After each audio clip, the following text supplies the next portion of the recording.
2023년 8월 27일입니다. 오늘은 시편 90편 말씀을 통해서 인생의 짧고 슬픔을 알게 하소서라는 제목의 말씀을 전하겠습니다. 시편들 가운데는 표제어들이 존재합니다. 표제어가 없는 시편도 있지만 많은 시편들이 표제어를 가지고 있습니다.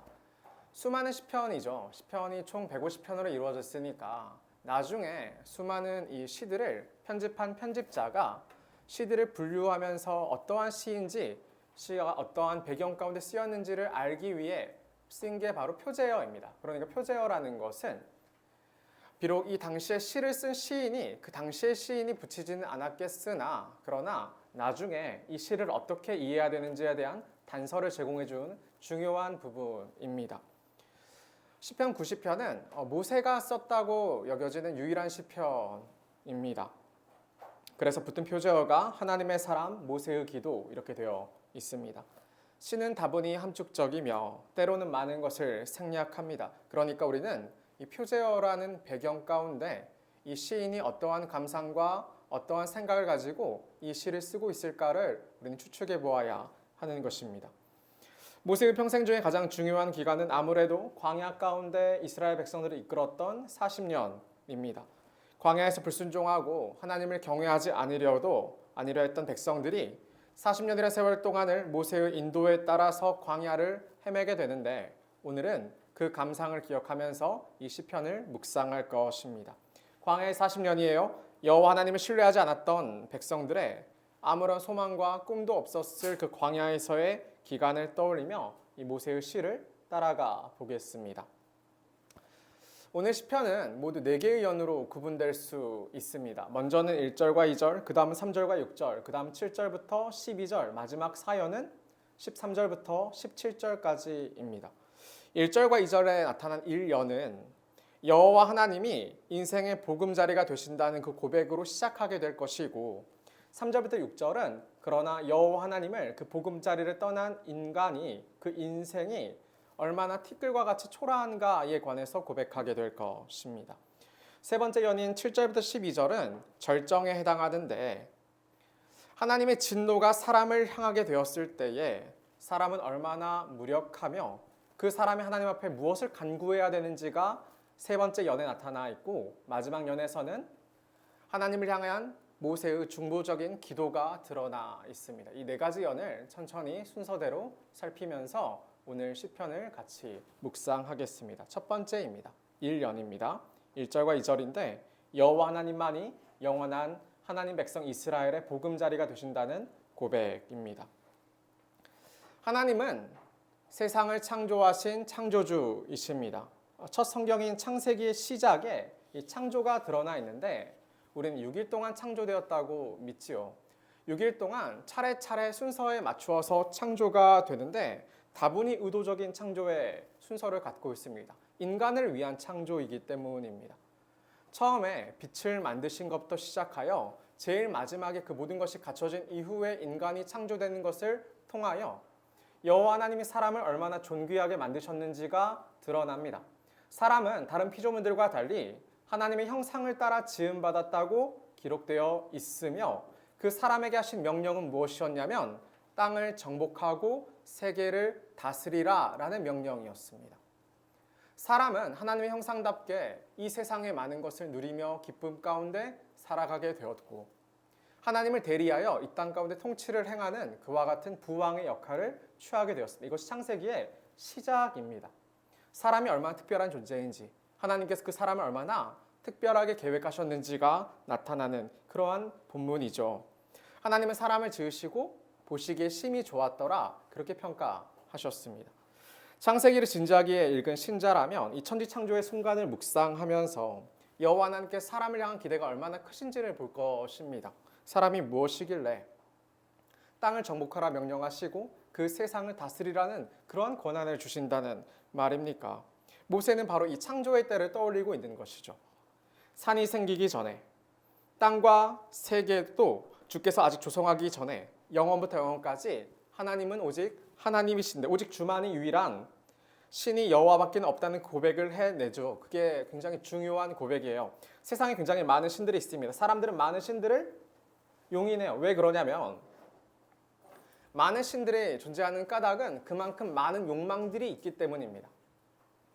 많은 신들을 수용하는 것이 여러분은 유리합니다. 그래야 여러분의 욕망과 여러분의 욕심을 받아줄 만한, 그것을 지지해줄 만한 어떠한 신이 있지 않겠습니까? 사람들은 그러니까 다신교를 믿고자 하는 거죠. 그런데 세상을 지으신 유일한 분은 여호와시고, 그 가운데 사람을 가치 있고 의미 있게 사람의 어떠함을 만드신 분도 여호와 하나님이신 겁니다.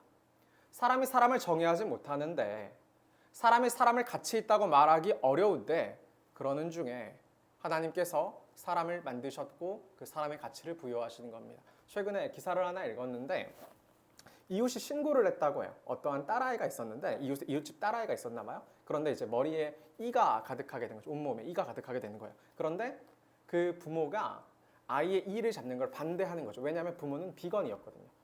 생명을 존중하는 비건이었기 때문에 그 머리니를 잡지 않았다는 그 기사를 제가 본 적이 있습니다. 사람의 존중, 사람의 어떤 존귀함에 대한 이해가 결여된 것이죠. 하나님께서는 사람을 향한 선하고 깊으신 뜻이 있으셔서 우리는 그 가운데서 존귀를 얻게 되고 또 그 가운데 안정과 기쁨을 얻는 겁니다. 그게 1절의 시작입니다. 주여 주는 대대에 우리의 거처가 되셨나이다. 주만이 우리를 안정되고 평화를 얻게 하십니다라는 고백을 하는 거예요. 이스라엘은 애굽에서 많은 신들을 섬겼습니다. 여호와 하나님만이 아닌 수많은 신들은 그들의 욕망과 필요를 대변하는 그러한 존재들이에요. 그런데 하나님은 분명히 말씀하셨어요. 10계명 중에 첫 번째 되는 명령은 무엇이었냐면 너는 나 외에 다른 신들을 내게 있게 말지니라. 다른 신들, 복수의 신들, 여러 가지의 신들에 관한 존재를 하나님은 완전히 부정하셨어요. 너는 나 외에 다른 모든 신들을 있게 하지 말 것이다. 이렇게 이야기를 했어요. 이게 출애굽기 20장 3절에 나오는 가장 첫 번째 주어진 계명입니다. 굉장히 주어져. 그리고 이어지는 두 번째 계명에서 여호와 하나님의 뜻이 얼마나 뚜렷하게 강조가 되느냐면 너를 위하여 새긴 우상을 만들지 말라. 어떠한 형상도 만들지 말며 그것들에 절하지 말며 섬기지 말라. 너를 위하여 새긴 우상에게 절하지 말고 섬기지 말라. 네 욕망을 위하여, 너의 필요와 너의 생각을 위하여 만든 우상을 만들지도 말고 새기지도 말고 절하지도 말라, 섬기지도 말라. 그것이 두 번째 계명의 가르침입니다. 하나님의 뜻은 그런 굉장히 분명한 것이죠.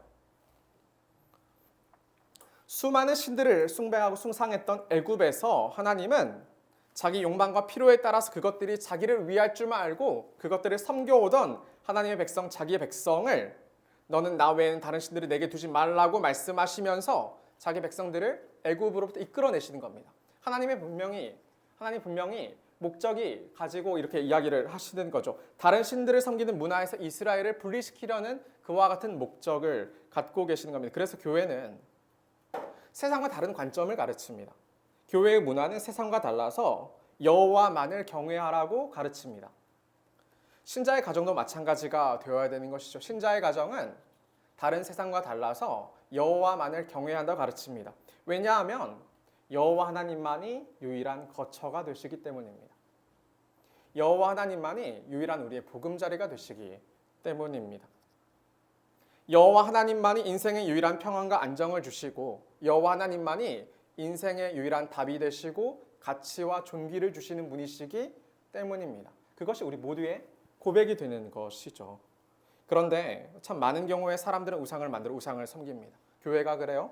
신자의 가정이 그럽니다. 아마 자기를 이해하지 못했기 때문일 겁니다. 하나님이 누구신지 또 사람이 무엇인지에 대한 이해가 결여되어 있기 때문일 것입니다. 이어진 이연에서는 사람이 어떠한 존재인지를 드러낼 것입니다. 시편 90편 3절과 6절인데요. 여기서 모세는 하나님을 떠난 사람들은 어떠한 존재가 되는가에 관해서 사람의 본질을 파헤칩니다. 그게 3절입니다. 주께서 사람을 티끌로 돌아가게 하시고 말씀하시기를 너희 인생들은 돌아가라 하셨사오니 이것이 사람의 거처가 되어 주신다던 그 여호와 하나님의 사람을 향한 명령인 것이죠. 우리가 생각할 때 여호와 하나님께서 우리에게 어떻게 명령하실 거냐면 복을 주신다고 은혜를 끼치신다고 그렇게 말씀하실 것만 같은데 그와 같은 본문도 성경에는 많이 있는데 그런데 그보다 앞서서 사람이 하나님께 죄를 지었더니 범죄했더니 어떠한 명령을 내리셨냐면 너희는 티끌이니 티끌로 돌아가라 그렇게 명령하시는 분이 하나님이십니다. 창세기 3장 9절에서는 여호와 하나님께서 아담을 향해서 이와 같은 말씀을 하셨습니다.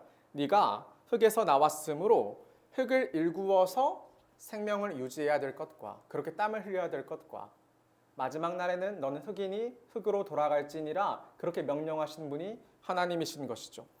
이 명령은 누구도 피해갈 수가 없습니다. 하나님의 명령을 통해서 아담은 그리고 아담의 후손인 우리가 얼마나 흙과 같은 존재인지를 기억하게 되었습니다. 어느 누구도 이것을 벗어날 수 없었고 어느 누구도 그보다 더 대단하다고 자기의 존재를 드러낼 수가 없게 되었던 것입니다. 사람 중에 가장 오래 산 인물은 성경에 나타난 바에 따르면 무드셀라입니다. 그는 969년을 살았습니다. 근데 성경에 뭐라고 나오냐면 4절에서 주의 눈앞에서는 천년이 지나간 어제와 같다고 그렇게 표현을 했습니다. 가장 오래 살았던 그 무드셀라가 천년을 살지 못했는데 하나님 앞에서는 하나님 보시기에 인생이 아무리 길게 사더라도 그것은 지나간 어제와 같은 것입니다. 제 인생 가운데 가장 특별한 기간은 군대겠죠.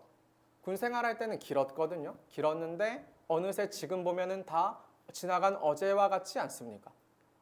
여러분 인생 가운데도 힘든 순간들이 있었겠고 기쁜 순간들도 있었겠죠. 참 그게 버티기 어렵고 힘들어서 너무나 길어서 언제 끝나냐는 그런 기간들이 있지 않았겠습니까? 중고등학교 시절에 그랬을 수도 있겠죠. 근데 어느새 끝났더니 그게 아무것도 아닌 지나간 어제와 같을 뿐입니다. 추억이 되고 미화되고 사라지고 잊혀지죠. 많은 기억들이 그러지 않습니까? 그런데 주께는 천년이 지나간 어제와 같다 그렇게 말씀하시더란 말입니다. 제가 지난주에 비행기를 탔는데 주기도문 저희 수련회 할 때 어떤 질문이 있었냐면 맨 처음에 하나님을 어떻게 불렀냐면 하늘에 계신 우리 아버지 이렇게 부르잖아요. 그러니까 어떤 질문이 참 특별했냐면 그러면 우리가 보는 하늘에 하나님이 계신 것은 아니시죠? 라는 질문이 이제 누가 한 거예요. 그래서 이게 당연히 그렇지 않죠 라고 대답을 했다가 생각해 보니까 그럼 하나님은 어디 계시지? 라는 생각을 하는 거예요. 그러다가 비행기를 탔는데 구름까지 올라가잖아요. 구름 위까지 올라가잖아요. 그러면서 제가 속으로 하나님은 어디쯤 계실까? 이 생각을 하면서 보게 되었는데 밑에 도시와 마을들이 보이기 시작하는데 너무나 작은 거예요. 하나님은 우리가 바라본 하늘보다 더 높이 계실 텐데 그런데 그만큼만 올라갔는데도 세상이 너무나 작은 거예요. 눈앞에 너무나 많은 가구들과 너무나 많은 밭들과 눈들과 산들이 다 눈에 들어오는 것이죠. 그러면 사람은 하나님 앞에 얼마나 초라할까? 그 생각을 하는 거예요. 그런데 그 하나님이 우리의 이름을 아실까? 그 하나님 보시기에 인생이라는 것은 도대체 얼마나 작고 작을까? 그런 생각을 하면서 제가 비행기를 탔거든요. 주 앞에는 사람이 아무리 잘났다 해도 그것은 지나가 버린 어제와 같은 겁니다. 영원할 줄 알았던 흙은 어느새 시간이 끝나면 다시 흙으로 돌아갈 뿐입니다. 그것이 인생이란 말입니다.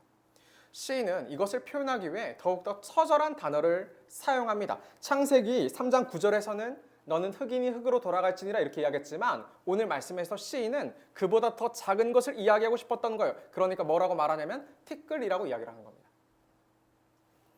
주께서 사람을 티끌로 돌아가게 하시고 말씀하시기를 너희 인생들은 돌아가라 하셨사오니 하나님이 사람을 흙이라고 말씀하셔서 흙으로 깨닫는 것만이 아니라 모세라는 시인이 인생을 살아가 봤더니 인생은 흙보다 초라하고 작아 티끌과 같이 너무나 산산조각나게 부서지더란 말입니다.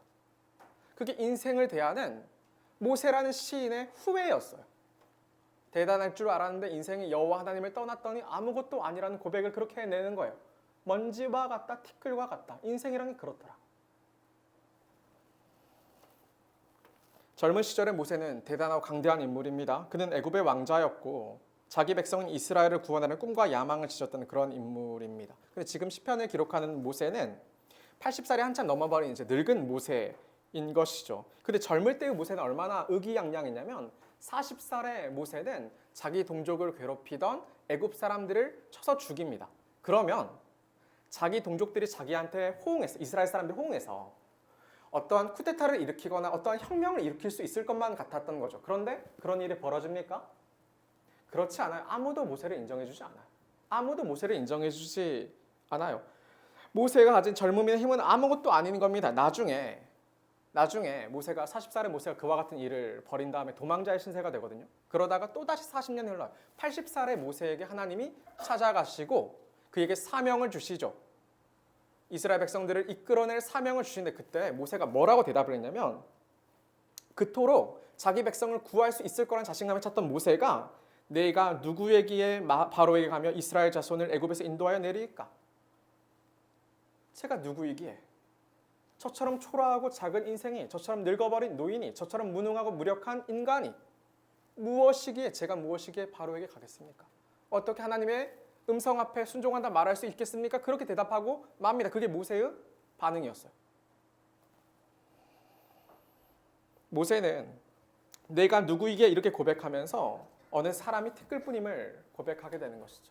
아무것도 아닌 겁니다. 세월이 지나갔더니 그 젊음이 끝이 났더니 6절이 굉장히 중요합니다.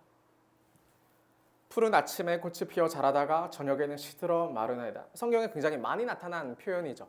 풀과 꽃에 대한 이야기들. 근데 그 중에 가장 앞선 이야기가 여기 시편 90편의 이야기입니다. 성경은 많은 부분에서 풀과 꽃이 시들고 마름에 관해서 이야기를 하는데 그 중에 가장 처음 언급된 이 부분이 모든 나중에 나타날 이야기들의 원형이 되는 것이죠. 여기에 대한 인용일 것 아닙니까? 인생은 풀과 같습니다. 인생의 영광은 꽃과 같습니다. 그런데 아침에 돋는 풀은 꽃을 피워내지요. 아침에 해가 떠서 그 해가 끊어지지 않고 내 싱그러움이 계속될 것처럼 그렇게 생각한단 말입니다. 인생의 영화와 자랑을 이렇게 표현한 겁니다. 그런데 저녁이 되니까 해가 떨어지고 어느새 말라버리고 말아요. 이스라엘의 기온은 더욱더 그랬을 거예요. 광야의 기온은 더욱더 그랬을 거예요. 일교차가 크니까요. 따뜻했다가 어느 순간 얼어버리니까요. 중국의 고사 중에는 화무 11혼 곤불 10년 이런 이야기가 있습니다. 화무 11홍 꽃이 붉다 해도 10일 동안 붉은 꽃은 없다. 권불 10년 권세가 강하다 해도 10년 동안 권세를 부릴 수는 없다라는 고사가 있거든요. 뜻이 어렵지 않죠. 영원할 것이 아무것도 없다는 이야기를 하는 겁니다. 사람의 자랑은 아무것도 아닌 겁니다. 유튜브 채널 중에 근황 올림픽이라는 채널이 있는데 그러니까 이제 옛날 사람들 한 번씩 보게 되죠. 우리 옛날 사람들은 우리와 같은 시대의 옛날 사람들을 찾아보게 되는데 근데 그동안 그토록 잘 나갔던 사람들의 현재가 참 초라해졌다는 것을 많이 볼 때가 많이 있는 거죠. 더 잘 살게 된 사람도 많이 있지만 사실 그 과거가 지나갔더니 사람들의 지금 현재는 진짜 아무것도 아니더란 말입니다. 예쁘고 잘생겼던 그들이 이제는 진짜 아저씨 아줌마가 되어서 나타나게 되고 그래도 이제 방송에 나온다고 한껏 꾸미고 나오는 사람들도 있지만 사실 그게 그렇게 대단치 않아요. 어울리지 않아요. 너무 과할 때가 있고 더 이상 그 예쁨을 소화해내지를 못하는 것이죠. 과거가 부정되는 거예요. 아침에 돋은 풀은 어느새 시들고 꽃이 떨어져 버린다. 이것이 인생입니다. 이것이 인생입니다. 청년 여러분, 꿈과 소망과 욕망을 가지고 살아가는 젊음의 때는 저는 여러분에게 인생의 특글이라는 사실을 그때 가르쳐 주어야 하는 것입니다. 세상의 다른 신들은 가르쳐주지 못하는 진실이 여기에 있는 것이죠. 인생은 티끌일 뿐입니다. 인생은 티끌일 뿐입니다. 많은 계획을 갖고 계십니까, 여러분? 많은 것을 계획하며 열심히 살아갑니까? 하나님을 향하지 않고 살아가는 일들이 굉장히 다분하죠, 우리에게도. 하나님을 경외하지 않는 일들이 많습니다. 많다고 표현하기도 참 벅찬 까닭은 사실 현대의 기독교인들에게는 하나님을 경외한다는 인식 자체가 결여되어 있기 때문입니다. 그런 인식 자체가 없어요. 하나님을 경외한다는, 하나님을 두려워한다는 인식 자체가 너무나 없기 때문입니다. 자기 계획을 세우고 자기 방향을 설정하는데 하나님이 고려되지 않죠. 정확히는 하나님의 뜻이 무엇인지를 안 이후에야 계획할 수 있는 거죠.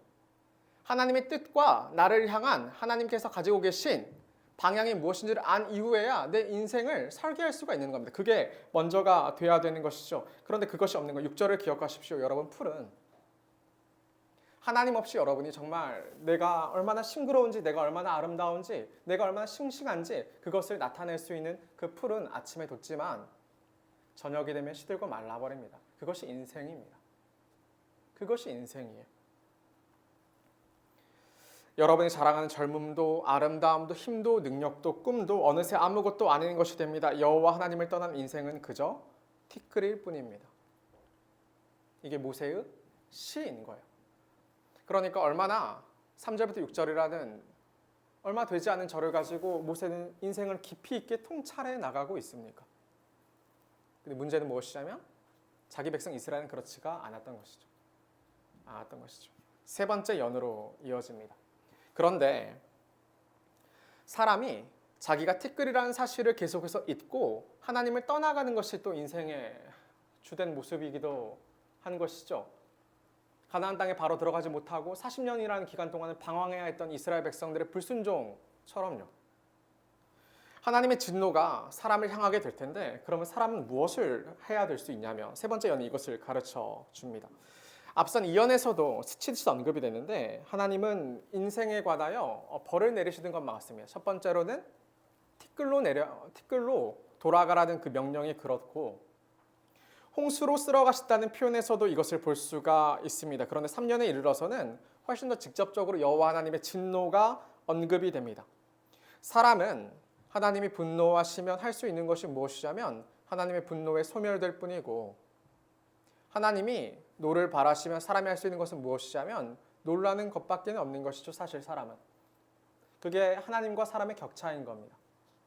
내가 무언가 핑계를 대거나 나를 무언가 변호할 수 있는 그런 순간이 사실 얼마나 있을까? 사람은 소멸될 뿐이고 어찌할 줄 몰라 놀랄 수밖에 없는 그러한 인생인데요. 8절은 망가져버린 하나님과의 관계를 굉장히 잘 드러내주는 본문입니다. 제가 읽어보겠습니다. 주께서 우리의 죄악을 주의 앞에 놓으시며 우리의 은밀한 죄를 주의 얼굴빛 가운데 두셨사오니. 하나님의 얼굴을 우리를 향한다고 하는 표현은 굉장히 좋은 의미예요. 성경에서는. 보통은 은총과 복을 내리신다는 표현이거든요. 민수기 6장의 제사장들을 위한 축복을 보면 축도에서도 많이 이 말씀이 인용이 되는데 여호와는 내게 복을 주시고 너를 지키시기를 원하며 여호와는 그의 얼굴을 내게 비추사 은혜 베푸시기를 원하며 여호와는 그 얼굴을 내게로 향하여 주사 평강 주시기를 원하노라. 많이 들어봤죠. 여호와께서 얼굴을 비추시고 여호와께서 얼굴을 향하여 드셨더니 그 사람에게 은혜와 평강이 임하게 될 것이라는 축복인 거잖아요. 하나님의 얼굴빛이 향하는 것은 굉장히 좋은 의미로 많이 쓰였습니다. 그런데 여기 8절에서는 달라요. 이 사람은 여호와께서 그에게 얼굴빛을 비추었더니 그것이 굉장히 두려워요. 싫고 꺼려지는 거예요. 왜냐하면 그가 죄를 짓고 살아가기 때문입니다. 하나님이 얼굴빛을 비추었더니 그 하나님이 나의 은밀한 죄를 보실까 그것이 두려워졌던 겁니다. 그러니까 이 사람의 신앙생활은 즐거울 리가 없는 것이죠. 하나님이 꺼려지게 돼요. 하나님이 멀어지게 되는 겁니다. 하나님이 우리를 향하시는 것이 더 이상 기쁨이 되지 않는 겁니다. 하나님이 불편하고 껄끄러운 분이 돼버리고 마는 것이죠. 청년 여러분, 죄 가운데 있는데 이에게 하나님은 불편한 분이 되십니다. 죄 가운데 있는 자에게 말씀은 불편한 것이 되어버립니다. 여러분은 하나님을 어떤 분으로 여기십니까? 저는 그래서 예전에는 많이 달랬거든요. 예전 정말 참 많이 달랬어요. 누가 예배를 빠진다거나 누가 신앙생활에 바르지 못한 태도를 갖고 있을 때면 달래야 한다고 생각을 했어요. 위로해줘야 된다고 생각했어요. 그래서 힘을 내서 더 나은 신앙생활을 하게 해줘야 한다고 생각을 했는데 어른들을 향해서도 마찬가지였거든요. 근데 요즘은 잘 안 그래요. 요즘은 그렇지 않아요. 요즘은 내버려둬요. 요즘은 내버려 둡니다. 어떠한 상태를 내버려 두냐면 관심 갖지 않는다는 상태, 그러한 표현이 아니라 저와 불편한 상태가 됐다는 것을 내버려 둡니다. 불편해야죠. 예배를 빠지면 제가 불편해야죠. 그래야 되는 건 아닙니까? 성경을 읽지 않았다는 그 사실이 제게 밝혀지는 것이 여러분에게는 불편해야죠. 기도를 배웠지만 여전히 기도하지 않는다는 우리의 신앙적 일상이 우리에게 스스럼 없이 너무나 편하게 서로 이야기되면 안 되고 불편해져야죠. 거리껴져야죠. 그게 맞잖아요.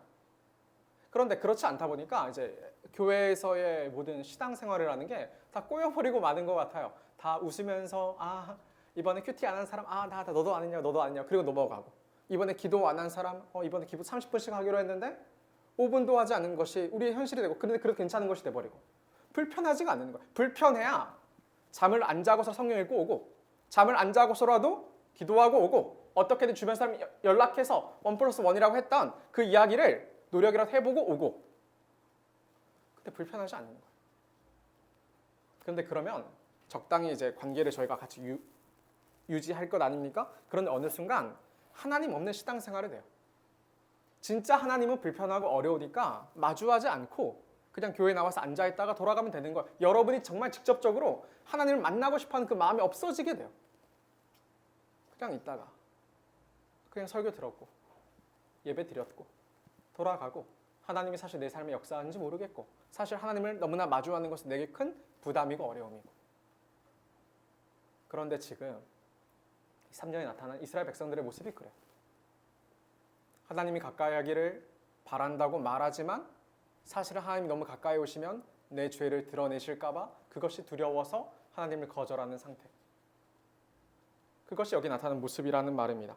모세는 사람의 연수가 70이라고 했습니다. 강건해도 80이라고 했어요. 120살까지 산 모세가 할 말은 아닐 수 있는데 그런데 현대 우리 수명을 볼까요? 2021년 기준으로 남자가 80세를 살아요. 80.6세인데 80세를 살고 여자는 그보다 6년을 더 많이 살아요. 86.6세를 살아간다고 해요. 여자가 조금 더 오래 살지만 합쳐서 평균을 내보면 83.6세 정도가 되는 거죠. 우리는 생각보다 오래 살게 되었어요. 왜냐하면 2012년 조사한 것보다 그 평균 수명이 3년 정도 늘어났거든요. 그러니까 훨씬 더 오래 살게 된 것이죠. 과학이 발전하면서요. 그러면 인생이 오래 살면 그것이 여러분에게 좋은 것입니까? 사실 인생을 오래 살면 좋을 때는 물질적으로 풍요하고 건강할 때나 그런 것 같아요. 어른들 가운데 본인이 오래 사는 것이 자녀들에게 부담을 줄까 봐 전전긍긍하는 것을 많이 봅니다. 예전에는 이제 그냥 하는 소리인 줄 알았는데 요즘은 조금 진심이 담겨 있어요. 혹시 자신이 병에 걸려서 혹시 치매라도 걸려서 자녀들이 이를 부담스러워할까 봐 아프다는 말도 잘 못하는 분들이 계시죠. 예전에는 자녀들이 많으니까 부모를 봉양할 그 책임을 나눠서 들 수 있었는데 요즘은 그렇지도 않잖아요. 또 그런데 그렇다고 그 부모로부터 모든 사랑과 모든 물질적 후원과 모든 학원과 이와 같은 것을 몰아받은 우리가 다 온전히 감당할 수 있는 것도 아니잖아요. 그렇잖아요. 우리는 부모의 사랑을 독점했지만 결국 우리가 부모를 봉양해야 할 때 우리가 매번 힘에 부치고 부담스럽게 여길 거라는 말입니다. 그러니까 과학이 발달해서 수명이 느렸는데 초고령화 사회에 진입하고 있는 한국은 오래 사는 것이 축복받은 일이 아니게 된 거예요. 유치원, 예식장 등이 요양시설을 변모하고 있다는 것이 매번 기사로 나오고 실제로 우리 주변에서 보면은 찾아볼 수 있어요. 애를 안 낳고 결혼하지 않는데 요양시설은 늘어가요. 그게 이제 우리가 살아갈 미래거든요. 그런데 모세가 우리보다 훨씬 더 먼저 살았을 모세가 먼저 이 이야기를 하는 겁니다. 모세의 연수의 자랑은 모세는 수고와 슬픔뿐이다 이렇게 이야기를 했습니다. 기쁨도 있겠죠. 대단한 꿈도 있었겠고 성취도 있었겠죠. 근데 지나가 보면은 어차피 그 모든 것들은 다 사라지고 말 것들이에요. 어차피 내 앞에 있는 것은 죽음이에요. 그리고 그보다 더 앞으로 있을 것은 내 후손들의 죽음인 것이죠. 나중에 나이가 들어서 다른 이에게 내세울 만한 자랑거리가 여러분 무엇밖에 없냐면 내가 참 수고로운 인생을 살았다는 것, 그리고 내 인생이 참 슬프다는 것, 내가 참 열심히 살고 애써서 살았는데 내 인생의 방향이 아직도 무엇인지 모르겠다는 고백. 사실 그런 것 아닙니까? 고고학자들은 모세가 바로가 될 만큼 유력한 위치의 인물이었다고 판단하기도 해요. 그런데 인생의 자랑이 얼마나 많았을 모세입니까? 그런데 그 모세가 돌아보니까 인생의 자랑은 수고와 슬픔뿐이라고 그렇게 행합니다. 10절 이렇게 이야기해요. 우리의 연수가 70이요 강건하면 80이라도 그 연수의 자랑은 수고와 슬픔뿐이요 신속히 가니 우리가 날아가나이다. 인생의 수많은 것들을 우리가 쌓아와요. 그리고 누려와요. 그런데 그런 것들이 지나면 수고와 슬픔뿐인 까닭은 대단한 삶을 살았다 할지라도 인생이 끝나는 속도가 너무나 빨라서 날아가는 것만 같았기 때문입니다. 어른들은 자기의 나이대와 빗대어서 그 속도를 이야기해요. 50살의 어른은 인생은 50km라고 하고 70살의 어른은 인생은 1시간에 70km로 가는 그 속도로 간다. 그렇게 이야기를 합니다. 정말로 뭔가 하루하루가 빨라지는 것을 경험하지 않습니까, 여러분? 여러분도 그렇죠. 20대였는데 어느새 30대가 되었고 30대였는데 어느새 30대 중반이 되었고 여러분 마찬가지지 않아요. 여러분 어느새 신입생이었는데 이제는 다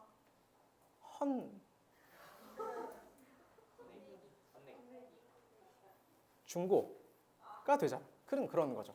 이제는 더 이상 새롭지가 않은 거죠. 그러니까 그러면은 인생을 우리가 다 아까워하는데 그러면 진짜 인생을 정말 깨달은 것입니까? 이것을 정말 이해했다고 여깁니까? 어른들은 이것을 다 이해했겠습니까? 그렇지 않습니다. 시간의 아까움을 이해했을지도 몰라도 철저하게 무가치하고 철저하게 무능한 인생의 티끌 같은 유한함을, 그 인생의 허무함을 정말로 이해하지는 못했을 겁니다. 말씀을 계속 보겠습니다. 누가복음 14장에는 이런 말씀이 있습니다. 어떤 사람이 큰 잔치를 베풀었습니다. 그리고 많은 사람들이 초청하죠. 모든 것이 준비되었으니까 몸만 오면 이 잔치를 누릴 수 있다고 이야기를 했습니다. 그런데 다 일치하게 사양합니다. 다 일치하게 사양합니다. 천국 잔치에 대한 비유인데 하나님이 천국 잔치를 버려놓으시고 사람들을 초청했는데 그들이 다 일치하게 사양해요. 매몰차게 거절한 게 아니라 정중하게 사양합니다. 왜 그러냐면 천국이 참 좋은 곳이지만 자기에겐 지금을 살아가는 더 중요한 문제들이 있다는 이야기를 하고 싶었던 것이죠. 첫 번째 사람은 밭을 샀습니다. 그러니까 그 밭에 나아가 봐야 되는 것이죠. 그러니까 중요한 이유가 있으니까 내가 그 천국에 들어가지 못하는 것을 양해해달라 그렇게 이야기를 합니다. 첫 번째 사람이 그랬습니다. 두 번째 사람은 어떤 사람이었냐면 그 사람은 소를 10마리를 샀습니다. 대단하죠. 소 한 마리 사는 것도 비싼데 소를 10마리나 샀으니까요. 그래서 뭐라고 이야기하냐면 이 소들을 테스트해봐야 되니까 내가 그 잔치에 가지 못하니까 양해해달라고 그렇게 이야기를 했습니다. 그 두 번째 사람입니다. 세 번째 사람은 어떤 사람이에요? 이 사람은 정말 그럴 수밖에 없을 것만 같은데 세 번째 사람은 내가 장가 들었으니까 그 잔치에 가지 못한다고 했습니다. 집에는 자기의 이제 새색시가 와 있는 거죠. 그러니까 내가 장가 들었으니까 그 잔치에 들어갈 수가 없다고 이야기를 하는 겁니다. 이 중에 우열을 가리는 것은 중요한 일이 아니에요. 다 모든 것이 다 대단하고 중요한 일입니다. 그런데 이 모든 중요해 보이는 것들은 하나님을 경외하며 하나님 나라를 살아가는 문제 앞에서는 한없이 작고 초라한 것들일 뿐입니다. 근데 기독교인들이 이것을 모르죠. 기독교인들이 이것을 몰라요.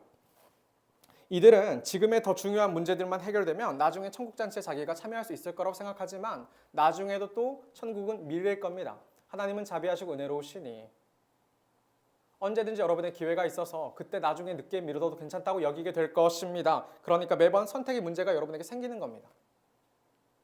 신앙에 있어서요. 여러분 삶에 더 중요한 것들은 무엇입니까? 여러분이 중요하다고 생각하는 것들이 사실 인생의 티끌뿐임을 정말 이해한 결과입니까? 그렇지가 않은 거예요. 교회에 나오면서 하나님만이 영원하시고 사람이 얼마나 유한한지 하나님의 진노 앞에서 사람이 얼마나 초라한지를 고백하면서도 다들 선택이 그런 거예요. 이번에 주기도문 수련회를 일주일 연기했어요. 제가 그래야 된다고 생각을 했기 때문입니다. 여러분이 더 많이 참여하고 더 많이 책을 읽기를 원했기 때문에 그런 거죠. 여러분 기도를 배울 수 있는 기회가 얼마나 될 거라고 생각합니까? 진짜 없어요, 여러분. 제가 평생 동안 지금까지 신앙생활했지만 저 기도를 배워본 적이 없어요. 저도 여러분들 가르치면서 기도가 뭔지 배웠어요. 신대원 때도 기도를 배워본 적이 없어요. 여러분들 얼마나 기회가 없겠습니까? 그런데 그러니까 일주일을 연기하기 위해서 저희는 휴가 일정을 변경했어요. 20만 원 정도의 예약을 변경하는 데 손해를 보게 되었고 일정들이 꼬이게 되는 그 수고를 감당해야 했습니다. 그런데 그렇게 고민하지 않았어요. 왜냐하면 여러분들이 더 많이 충실히 참여해서 기도를 배우는 것이 훨씬 더 중요하다고 생각했기 때문입니다. 그러니까 전혀 고민하지 않았어요. 문제될 것이 아니었어요. 문제되는 거 전혀 아닌 것이죠. 그런데 많이 참여하지 않고 많이 책을 읽지 않고 왔고 참여한 여러분들의 기도는 바뀌었습니까? 바뀌었습니까? 여러분의 소망이 여러분이 바라보는 것이 여러분을 살아가기에는 힘이 달라졌습니까?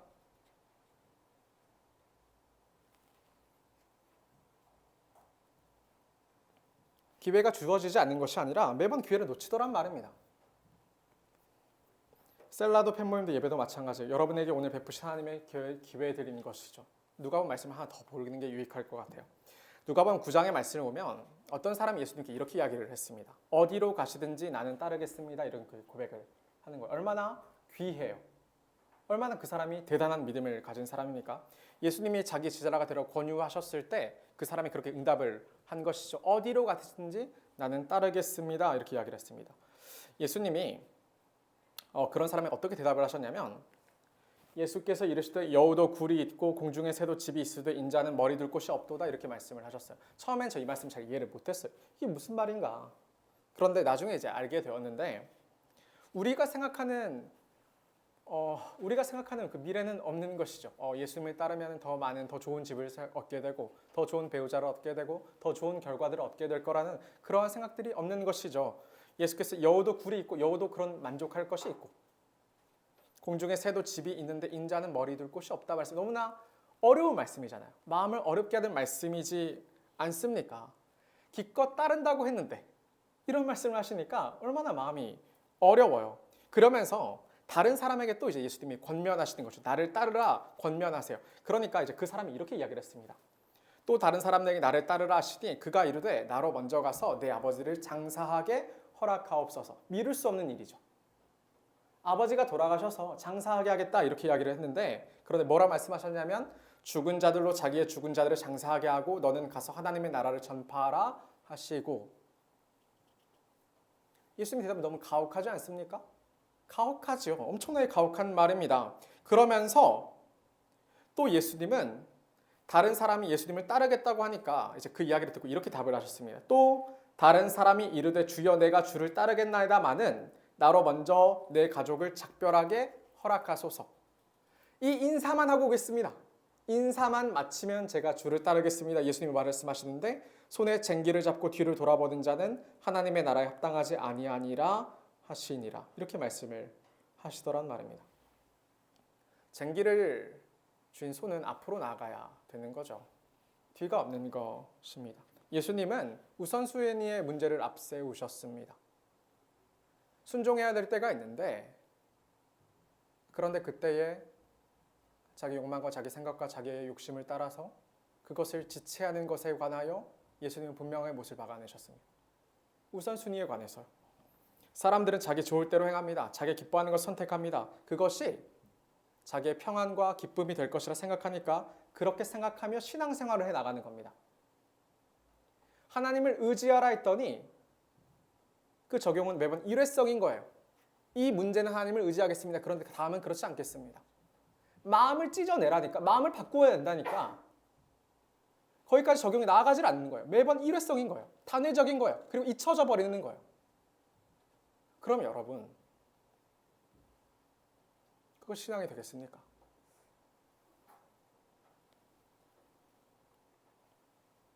예수님은 하나님의 나라가 무엇보다 중요하다고 말씀을 하셨습니다. 하나님 나라를 살아가는 것이 우리에게 무엇보다 중요하다 그렇게 말씀을 하시는 겁니다. 한 가지 말씀을 더 생각해 보겠습니다. 야고보서의 말씀인데 굉장히 말씀 여러 개 많이 찾아보죠. 야고보서 4장에서는 1년을 다른 도시에 가서 장사를 하려는 자들이 등장합니다. 그래서 돈을 벌고자 했던 것이죠. 야고보는 그런 자들을 향해서 들으라면서 이렇게 말씀합니다. 들으라, 너희 중에 말하기를 오늘이나 내일이나 우리가 어떤 도시에 가서 거기서 1년을 머물며 장사하여 이익을 보리라 하는 자들아, 내일 일을 너희가 알지 못하는도다. 너희 생명이 무엇이냐? 너희는 잠깐 보이다가 없어지는 안개니라. 야고보는 미래를 계획하며 꿈을 꾸는 이들에게 이렇게 이야기를 했습니다. 여러분, 미래를 계획합니까? 일어나세요, 여러분. 일어나, 옆에 잠 깨우세요. 일어나세요. 야고보는 미래를 계획하며 꿈꾸는 이들에게 그들에게 들으라면서 이렇게 말씀을 한 겁니다. 1년 동안 다른 도시에 가서 장사를 통해 이익을 기대하는 이들이 있습니다. 그 1년간은 여호와를 섬기지 않아도 그래도 그의 계획을 따라 1년만 고생하면은 많은 돈을 벌어서 다시 돌아올 수 있을 거라고 생각하는 자들이 있습니다. 그런 자들에게 하는 이야기인 것이죠. 그런데 뭐라고 이야기를 하셨냐면 너희는 내일 일을 알지 못한다 그렇게 이야기했습니다. 내일 너희 생명이 어떻게 될 줄을 알지 못한다는 이야기입니다. 인생은 아무것도 모르는 거예요. 여러분 많은 것을 계획하겠죠. 많은 것을 추구하겠죠. 그러니까 그러면서 오늘을 투자하겠죠. 하나님을 경외해야 할 여러분의 선택들을 투자해서 여러분의 미래를 계획하더란 말입니다. 그런데 내일 일이 너희가 알지 못한 너희 생명이 무엇이냐 너희는 잠깐 보이다가 없어지는 안개니라. 안개가 실체가 해서 손에 잡힐 것 같지만 새벽이 지나고 해가 떠오르면 아무것도 아닌 게 사라져버리고 마는 거죠. 안개가 그런 것이죠. 증기와 같다, 숨과 같다 그런 이야기를 하는 겁니다. 우리는 자꾸 더 나은 미래를 계획합니다. 그리고 여러분들이 많은 것을 쌓아서 그것이 여러분의 가치가 될 거라고 생각을 합니다. 그런데 그 여러분의 미래에는 참 많은 순간 많은 선택의 방향이 하나님이 계시지 않는 거예요.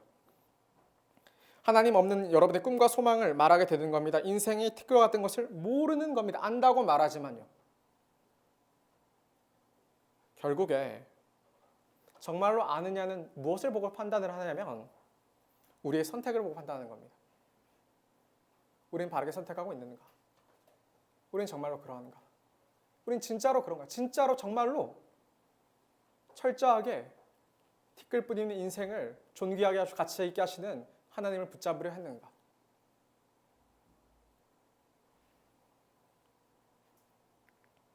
어떻게 말하면 너희가 도리어 말하기를 그렇게 말하면 안 되고 너희가 진짜로 어떻게 말해야 되냐면 주의 뜻이면 우리가 살기도 하고 이것이나 저것이나 하리라 할 것이거늘 이제도 너희가 허탄한 자랑을 하니 그러한 자랑은 다 악한 것이더라.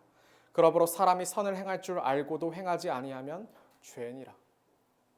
주의 뜻을 따라 미래를 계획하는 것이 예수님을 따르는 제자의 삶인데 당연한 건데 그 삶이 허탄한 자랑을 향합니다. 여러분 돈을 많이 벌고 꿈을 이루고 좋은 직장을 갖고 여러분이 생각하는 이상형과 연애를 하는 그러한 일들은 그것은 어쩌면 허탄한 것입니다. 허무한 것이 됩니다. 그런 것은 악한 것이 됩니다.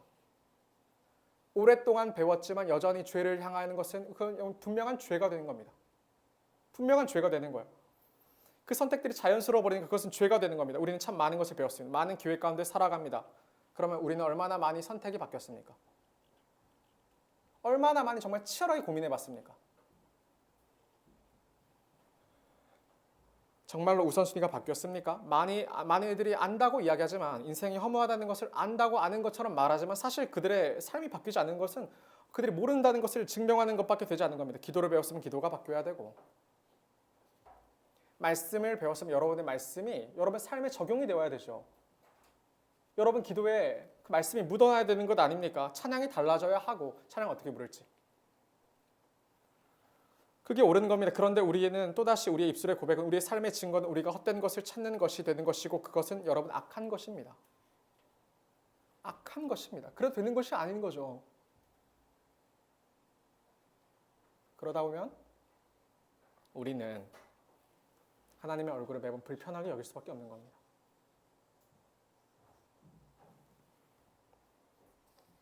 그러니까 인생의 자란 수고와 슬픔밖에 없는 겁니다. 가치 있게 여겼던 것들이 시간이 지나 살아가는데 어느새 날아가는 것만 같았습니다. 우리의 젊음도 그러한 겁니다. 우리에게 주어진 수많은 시간들이 그러합니다. 모세는 인생이 주의 노여움과 주의 진노의 두려움을 아는 자가 없다고 했습니다. 하나님의 백성 이스라엘도 그랬던 것 같아요. 모든 인생이 광야를 살아가는 인생들조차 주께서 은혜를 베풀지 아니하시는 그 두려움을 모른다고 했습니다. 그것이 인간이 갖는 한계입니다. 우리는 우리 판단과 생각대로 더 나은 것을 붙잡을 수 있다고 생각하지만 정작 정말로 두려워야 되는 것은 무엇이냐면 우리가 하나님을 두려워하지 않는다는 그 사실입니다. 하나님의 분노는 여러분의 생각을 아득히 초월할 겁니다. 여러분이 계산한 것이 얼마나 헛된 것인지 그것을 드러낼 것입니다. 하나님이 진노하시면 그때는 여러분 정말 우리는 아무것도 어떨 줄 몰라 할 겁니다. 아무것도 못할 거니까요. 그래서 모세는 간절히 간구합니다. 이 기도가 여러분에게 끊어지면 안 됩니다. 우리에게 우리 날 계수함을 가르치사 지혜로운 마음을 얻게 하소서. 모세의 간구는 하나님 제가 더 잘 살고 싶습니다. 하나님 더 좋은 직장 주세요. 하나님 더 많은 돈을 주세요. 더 좋은 집을 주세요. 하나님 제가 원하는 이 여자친구, 이 남자친구가 사귀게 해주세요. 그게 아니에요. 이 땅 가운데 더 많은 기쁨을 주세요. 그렇게 말하는 게 아니에요. 모세의 간구는 무엇이냐면 하나님 인생의 유한함을 알게 해주세요. 그것이 간구입니다. 사람이 안다고 말했지만 그것이 알아지지 않으니까요.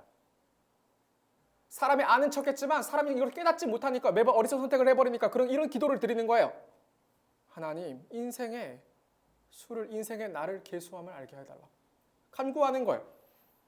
사람은 어떤 것이 지혜로운 삶이냐면 어떤 것이 지혜로운 사람을 품어야 되는 마음이냐면 인간의 유한함과 무가치함을 깨닫는 것입니다. 그 겸손한 가운데 하나님을 찾는 것이죠. 잠언의 말씀이 이렇게 이야기를 했습니다. 여호와를 경외하는 것은 지혜의 훈계라 겸손은 존귀의 길잡이니라. 잠언의 지혜자는 여호와를 경외하는 것이 지혜라고 했습니다. 경외하기 위해서는 여러분 무엇을 갖춰야 되는 줄 아세요? 겸손함을 갖춰야 됩니다. 내가 아무것도 아니라는 것을 내 판단이, 내 경험이, 내 살아온 삶의 습관이, 내 주변 둘러싸는 환경이 여호와 하나님 앞에서 아무것도 아니라는 겸손함을 갖추는 겁니다. 그러한 자가 하나님을 경외합니다. 두려워합니다. 그냥 친근하게 가깝게 여기는 것이 아니라 두려워하며 존경하며 존중하며 사랑합니다. 청년 여러분, 여러분을 위해서 권면합니다. 매일 하나님 앞에 우리의 날 기수함을 가르쳐달라고 간구하셔야 됩니다. 모르니까요. 어느새 저도 여러분도 잊어버리고 마니까요. 우리 인생의 싱그러움에 취해서 우리의 미래가 더 빛날 줄 알고, 그리고 그것이 영원할 줄 알고, 영원하지 못하는 건 다 안다고 말하지만 사실은 모르니까. 매일같이 하나님 앞에 우리의 날을 계수함을 가르쳐달라고 간구하십시오. 하나님 앞에 사람을 살아가는 지혜로운 마음을 달라고 간구하십시오. 반드시 간구하는 저와 여러분이 되어야 합니다. 마지막 네 번째 연입니다. 시편 90편 13절부터 마지막 17절까지인데 유한한 인생이 이제 하나님 앞에 어떤 간구를 드리는가에 관해서 이제 모세의 예를 한번 보게 될 것입니다. 청년 여러분, 이제 여기가 사실상 이 시편의 결론에 해당하는 부분이기도 한데요. 모세는 여호와 하나님께 돌아와 달라고 간구합니다. 모세는 모든 문제의 해결을 여호와께 두고 있기 때문인데 이 15절이 굉장히 특별해요. 우리 같이 한번 15절 한번 읽어볼까요? 시작!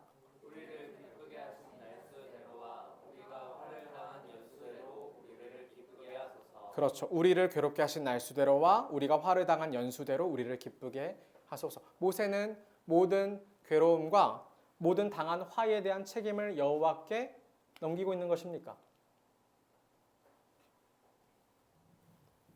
꼭 그런 것 같지는 않습니다. 왜냐하면 모세는 앞서서 자신들의 죄악에 대해서 고백을 했기 때문입니다. 그런데도 모세는 이렇게 고백을 해요. 모세가 하는 고백이 굉장히 의미가 있습니다. 모세의 기도는 우리의 괴로움과 기쁨의 출처가 다 하나님뿐이라는 것을 아는 고백이기 때문입니다.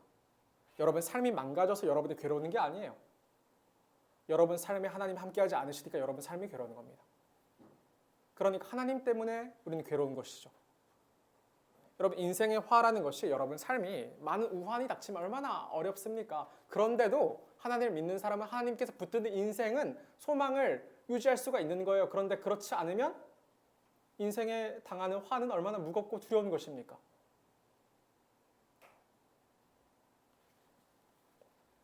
청년 여러분, 저는 제 삶이 그리고 여러분의 인생이 가치 있기를 원해요. 모세는 여호와 하나님만이 삶의 가치를 부여하고 의미를 부여하시는 것을 아는 겁니다.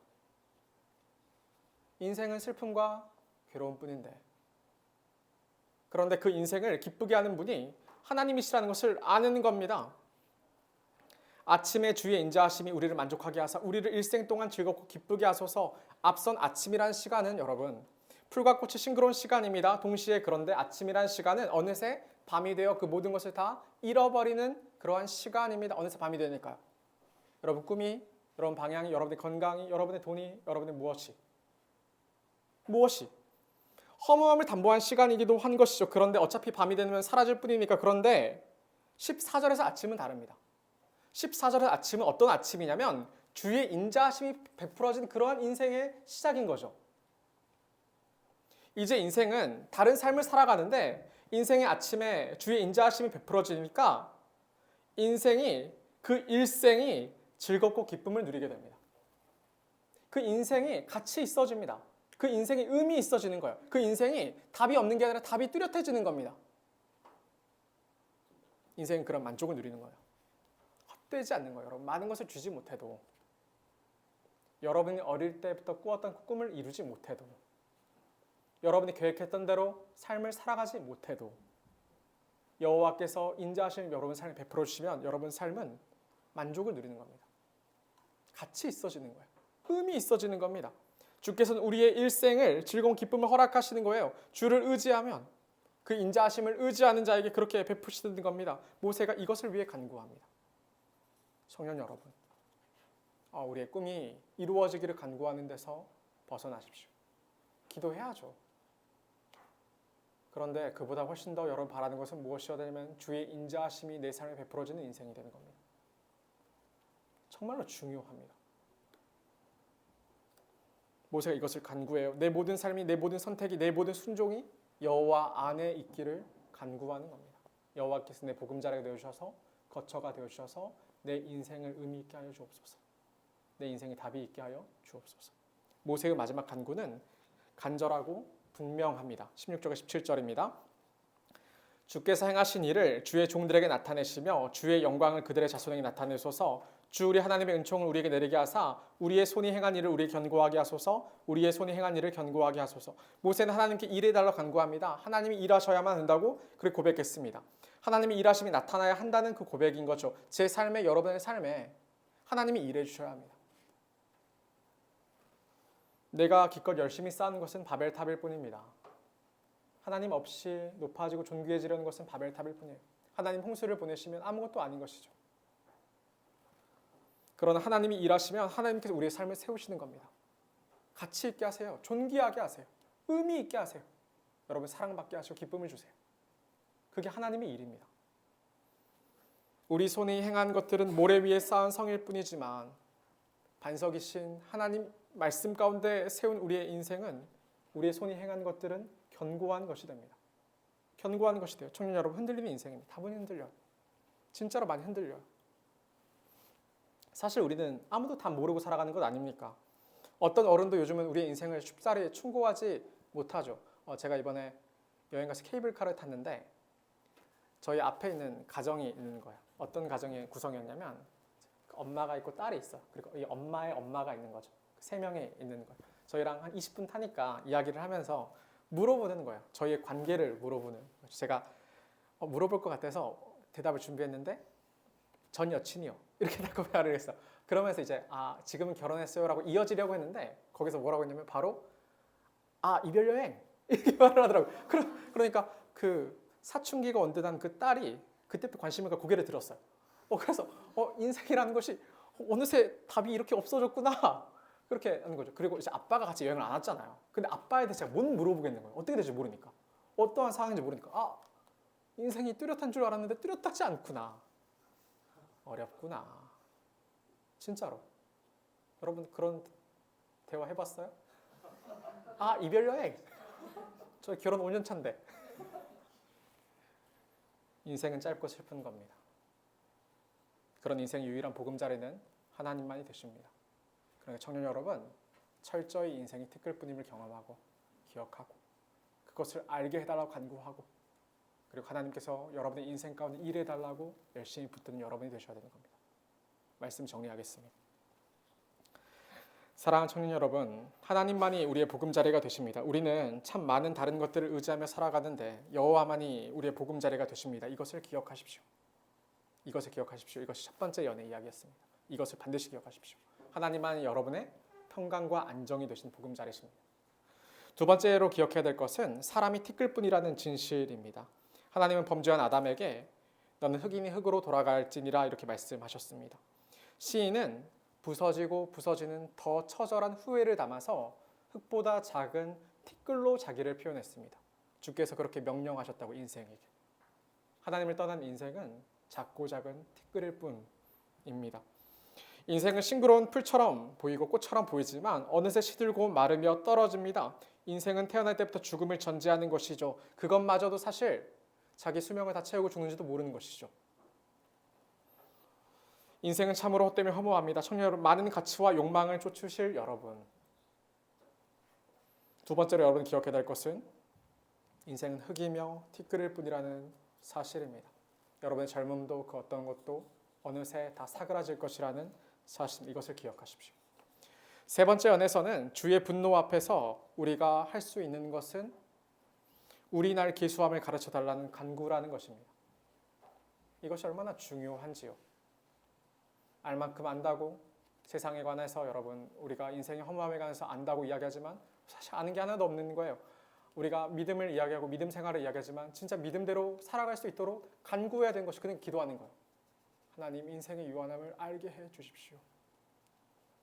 제가 꿈꾸고 소망하는 것들을 주 안에서 이루어지게 하시고 주를 벗어나는 것이라면 아무것도 아니라는 것을 깨닫게 하여 주십시오. 내게 남은 날이 얼마 되지 않다는 것도 알게 하여 주십시오. 간구를 해야 되는 것입니다. 많이들 안다고 말하지만 삶을 보면 그렇지 않아요. 선택을 보면 그렇지 않아요. 직분자도 그렇고 하물며 목사인 저도 그런 모습들이 참 많이 있습니다. 하나님을 경외하지 않으며 그러면서도 내 삶이 하나님을 두려워한다고 그렇게 설교합니다. 우리는 그래서 우리의 어리석음을 인정하고 하나님 앞에 간구해야 됩니다. 우리의 날 계수함을 가르쳐 달라고 간구해야 됩니다. 그것이 지혜로운 마음임을 알아야 합니다. 세 번째 기억해야 될 것은 안다고 생각했던 우리의 착각을 벗어버리고 오직 여호와께 우리에게 우리 날 계수함을 가르치사 지혜로운 마음을 얻게 해달라고 간구해야 되는 사실입니다. 마지막 네 번째 연에서는 하나님이 우리 인생과 함께 하실 때를 기대하며 행하는 이 간구가 모세의 간구가 나타나는데 모세는 오직 자기 백성을 긍휼히 여시는 하나님께 기대어서 그렇게 간구를 드리고 있는 거예요. 모세는 온통 온 세상의 인생에게 베풀어지는 고통과 기쁨이 다 하나님께 달려 있음을 고백합니다. 이것이 정말 중요하지 않습니까? 이것이 너무 중요하지 않습니까? 또한 모세는 그런 하나님께 온전히 기대고자 합니다. 모세는 하나님이 일하시면 우리 삶의 모든 삶이 견고하게 될 것이라고 고백했습니다. 우리도 마찬가지로 고백해내야 되는 것이죠. 그 하나님이 여러분 모른다고 말씀하지 않으세요. 제가 비행기에서 보니까 너무나 많은 집들이 있으니까 어디 가든지 구분도 안 가는데 그런데 하나님은 그렇게 말씀하지 않으셨어요. 하나님은 머리털을 다 세신다고 말씀하신 분이 하나님이시고 땅에 떨어지는 가치 없는 참새보다도 여러분이 훨씬 더 귀하다고 말씀하셨어요. 그분이 하나님이셔요. 그러니까 우리는 그와 같이 하나님의 사랑에 기대서 하나님을 찾는 거예요. 하나님 내 인생에 일해달라고. 이 간구를 잊지 않는 거예요. 포기치 않는 거예요. 하나님 정말 일해달라고. 믿음을 주시고 내 삶을 바꾸어 주시고 제가 바르게 선택할 용기를 달라고. 간구하는 것입니다. 네 번째 마지막 연에서 그 이야기를 하는 거예요. 주의 인자하심에 기대어서 우리 삶에 동행하시며 일하신 하나님을 기대하며 간구하는 것이죠. 우리의 손에 행한 일을 주께서 견고하게 하여 주십시오. 하나님이 일하셔야 그렇게 됩니다. 우리 삶을 가치 있게 해주십시오. 우리 삶이 의미 있게 해주십시오. 하나님 그렇게 일하여 주시옵소서. 그 간구가 저 여러분에게 넘쳐야 하는 겁니다. 저 여러분의 모든 삶이 철저히 티끌임을 깨닫는 인생이기를 바라고